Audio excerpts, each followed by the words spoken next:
Bonjour fidèles téléspectateurs d'Afro Café. Ce matin, nous allons plonger dans la réalité virtuelle avec Élite Ongania, jeune pilote congolais et concepteur d'un simulateur de vol baptisé Sim Aerospace. Bonjour Élite. Oui. Bonjour. Vous confirmez que vous êtes bien le concepteur de cet aéronef virtuel? Oui, c'est bien nous qui avons mis au point ce premier simulateur de vol ici à Brazzaville, de Sim Aerospace, et qui est destiné pour faire la vulgarisation des métiers de l'aviation et montrer aux gens un peu à quoi ressemble un cockpit d'avion, c'est-à-dire ramener un peu plus de gens vers un avion. D'où vous avez eu l'idée de créer justement ce simulateur de vol? Déjà, c'est quoi un simulateur de vol? Alors, l'idée de faire un simulateur de vol est partie du fait que quand vous êtes jeune pilote, bon, à l'époque, je suis un peu plus vieux que ça maintenant. Alors, quand vous êtes jeune pilote, les gens ont du mal à accepter dans cet environnement, en Afrique centrale surtout, à l'idée que quelqu'un qui soit jeune, congolais, africain, puisse être pilote d'un avion professionnel, un avion commercial. Et donc, c'est encore un mur, il y a une barrière qui est là qu'il faut briser. Alors, nous sommes dit, ben, si on ne peut pas emmener tout le monde dans un aéroport, dans un avion, pour montrer que c'est vrai que je suis en train de piloter un avion, on peut déjà commencer à faire quelque chose qui ressemble à un avion et qui permettra aux gens eux-mêmes d'entrer dans cet environnement et de commencer à voir à quoi ressemble le cockpit d'un avion et que ce n'est pas vraiment une utopie piloter un avion, c'est possible pour tout le monde. Oui, à vue d'œil, on a l'impression que vraiment c'est un avion réel. D'où est-ce que vous procurez des pièces pour monter cet engin? C'est une application, c'est un engin, comment on peut l'appeler? Alors, pour faire un simulateur aujourd'hui, ce n'est pas vraiment quelque chose d'extraordinaire. Nous avons commencé par monter ce qu'on appelle une cellule, l'ensemble de cette coque-là, sur laquelle nous avons fait des ouvertures pour accueillir ce qu'on appelle des écrans qui vont reproduire l'environnement extérieur. Et puis, nous avons eu besoin de certains éléments que nous ne trouvons pas sur le marché ici au Congo ou en Afrique, que nous avons dû commander en Europe. Tout ce qui est avionique, tout ce qui est équipement électronique avancé, que nous ne pouvons pas avoir sur place, que nous avons commandé en Europe. Et du matériel informatique qu'on a trouvé sur place, ce qu'on n'a pas pu trouver sur place, on a commandé en Europe. Et donc voilà, c'est une combinaison du côté mécanique, un côté électrique, électronique et informatique. Avec vous donc, nous allons monter à bord de Sim Aerospace, voir un peu quelles sensations cela procure et démontrer aux téléspectateurs comment cela fonctionne. Vous permettez? Ok, ben allez-y. Après vous, naturellement.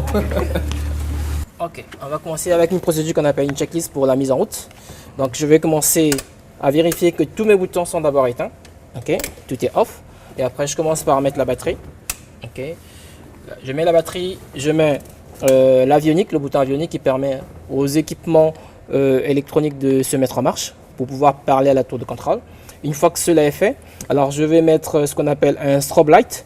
Ce strobe light, c'est pour indiquer à tous ceux qui sont sur le parking, attention, cet avion va démarrer, il faut faire attention de ne passer pas à côté du moteur. Alors une fois que c'est fait, je vérifie que mes freins marchent bien, pour que si je mets en route, qu'on n'aille pas dans la brousse.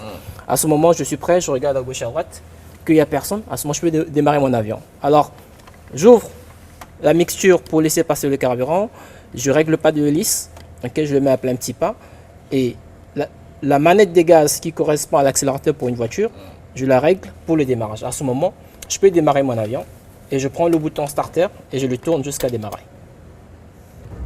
Donc là, c'est la procédure normale du démarrage d'un avion. Voici la procédure normale pour un petit avion comme un Cessna 172.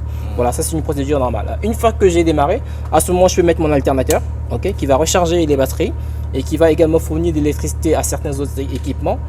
Alors, une fois que c'est fait, mes instruments sont réglés, je vérifie les calages altimétriques pour voir que je suis bien à la bonne hauteur. Nous sommes à Brazzaville, mi-pied sol.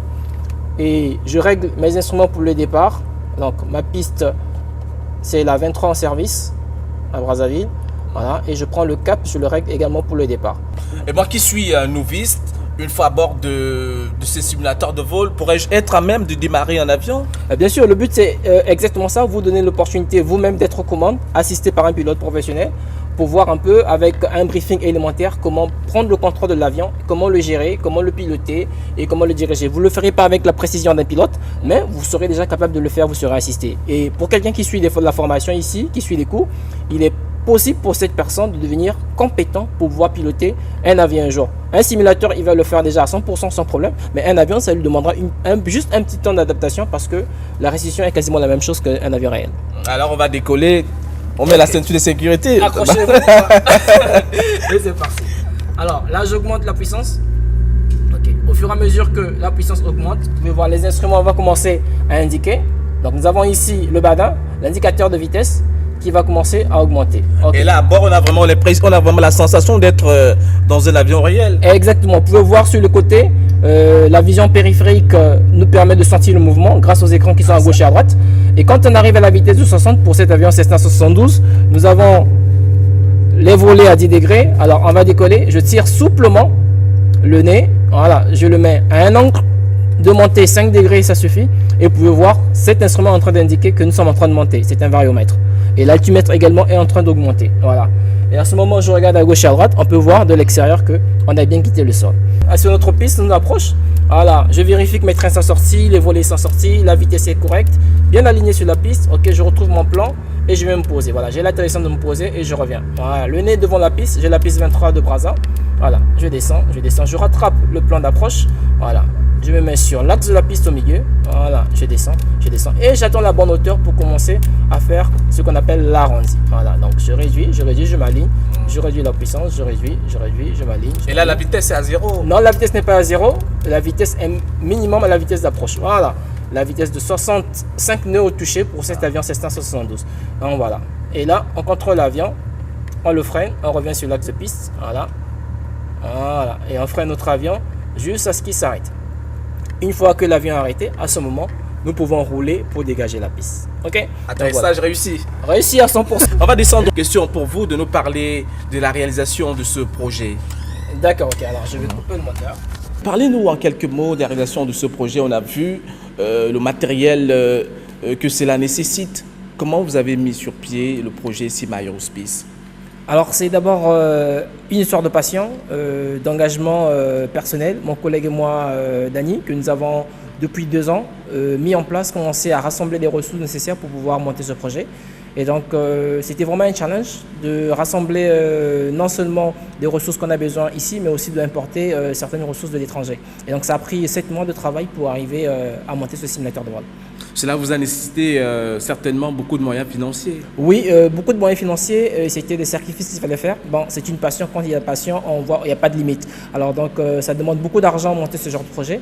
Et c'était vraiment un engagement personnel, voilà. Donc autofinancement pour monter ce projet Sim Aerospace. Jusque-là, vous ne profitez pas, vous ne bénéficiez pas du soutien des autorités, du gouvernement ou de l'État congolais? Alors actuellement, nous sommes en négociation avec le gouvernement, donc par le moyen de l'ANAC. L'ANAC qui est l'Agence nationale de l'aviation civile ici. C'est l'ANAC qui nous a donné les locaux pour pouvoir exploiter le simulateur de vol. Et donc nous espérons dans les jours à venir que nous aurons un soutien beaucoup plus important de l'État pour pouvoir faire avancer ce projet qui, pour nous, devrait avoir un éclat pour toute la sous-région et permettre aux gens de la sous-région de venir bénéficier de cette expérience chez Sim Aerospace. À travers Sim Aerospace, on voit le volet formation qui est vraiment accentué. Parlez-nous un peu de ce volet. Alors, pour la formation, nous avons mis en place ici ce qu'on appelle un brevet d'initiation aéronautique. Alors, ce brevet d'initiation permet aux jeunes gens de niveau 0 de commencer à apprendre les premiers pas, le B.A.B.A. C'est-à-dire, ces élèves, quand ils arrivent ici, nous leur donnons l'élémentaire d'abord pour commencer pour savoir les principes de vol d'un avion. Après, ils apprennent à piloter en élémentaire, voler, décoller, vol rectiligne, les petits virages. Au fur et à mesure, on fait monter le niveau jusqu'à ce qu'on appelle un niveau de perfectionnement. Alors, cette formation permet de commencer déjà à sélectionner les meilleurs potentiels pilotes, de leur donner les ressources nécessaires afin de garantir leur succès de formation à l'étranger. C'est aussi un moyen de faire de l'économie parce qu'on sait, aller faire une formation de pilote, généralement ça dure 3 ans, mais avec une formation initiale que nous faisons ici, un brevet d'initiation, ça permet de raccourcir le temps de formation parce que vous ne partez pas avec niveau 0, vous partez déjà avec un niveau 40% à 60% d'un niveau pilote commercial. Donc voilà ce que nous faisons ici comme formation. Nous sommes pratiquement arrivés au terme de notre entretien avec Elit Oganya. Il est jeune pilote congolais. Il a accepté de nous accueillir à bord de son navire, à bord de son simulateur de vol Sim Aerospace. Et là, on a atterri en toute sécurité. Chers téléspectateurs, nous vous remercions de rester avec nous sur Vision 4.